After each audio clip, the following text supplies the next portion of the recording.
तर मित्रांनो फायनली आपली शाईन जी आहे ती चालू झालेली असा सक्सेसफुली बघू शकता तुम्ही।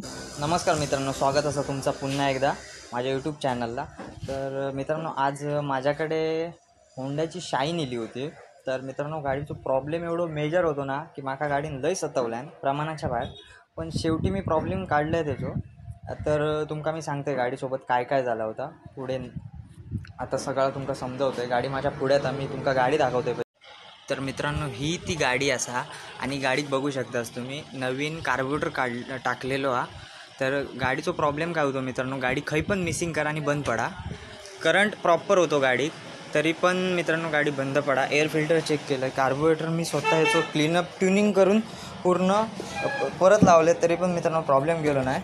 शेवटी मित्रांनो माझा डाऊट कार्ब्युरेटरवरच होतो, कारण कार्ब्युरेटरच्या आतमध्ये जी बॉडी असतात ज्याच्यावर पिस्टन लागलेलो असता रबराचो, ते का व्हॅक्यूम रबर म्हणतात, त्या रबराचा मित्रांनो प्रॉब्लेम होतो। तो रबर नवीन टाकलेलो होतो कस्टमरने ह्याच्या आधी, पण मी काय त्याच्यावर लक्ष दिलं नाही। मी सरळ त्यांना सजेशन केला की तुम्ही नवीन कार्ब्युरेटर टाका, तुमचा प्रॉब्लेम सॉल्व्ह होऊन जाईल।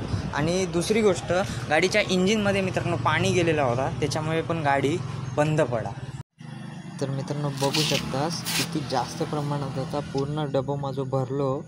तर ह्या प्युअर पाणी आणि ऑइल मिक्स झाल्यामुळे हा प्रकार झालो, ओव्हर हीट होय आणि बंद पडा गाडी।